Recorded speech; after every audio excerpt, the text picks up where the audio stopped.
வணக்கம் நண்பர்களே, இந்த வீடியோவில் விண்டோஸில் 3G டூலை பயன்படுத்தி ஐஃபோனை ஜெயில் பண்ணுறது எப்படின்னு சொல்லி பார்க்க போகிறோம். ஐஃபோனோட iOS வெர்ஷன் 12.க்கு மேலே இருக்கணும். முதல்ல 3G டூலை டவுன்லோட் செய்து இன்ஸ்டால் பண்ணிக்கொள்ளுங்க. 3G டூலுக்கான லிங்க் கீழே டிஸ்கிரிப்ஷனில் கொடுத்துருக்கு. இனி 3G டூலை ஓப்பன் பண்ணி ப்ளஸ் அண்ட் JB என்ற ஆப்ஷனை செலக்ட் பண்ணிக்கொள்ளுங்க. இப்போ தெரிகிற ஸ்க்ரீனில் மேக் செக்ட்ரா 1 and Jailbreak USB flash drive என்ற ஆப்ஷனை செலக்ட் பண்ணிக்கொள்ளுங்க.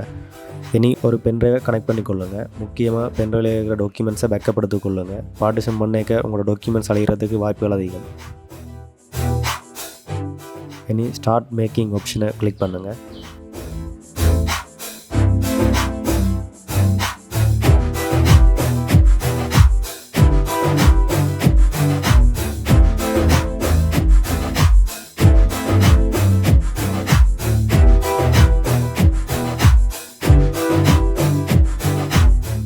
இனி இந்த ஸ்க்ரீனில் சொல்லப்படுற மாதிரி நீங்கள் செய்தீங்கன்னு சொன்னால் ஐஃபோனை வெற்றிகரமாக ஜெயில்பிரேக் செய்ய முடியும்.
உங்களுக்கு இந்த வீடியோ பிடிச்சிருந்தா சப்ஸ்கிரைப் பண்ணுங்கள், சப்போர்ட் பண்ணுங்கள்.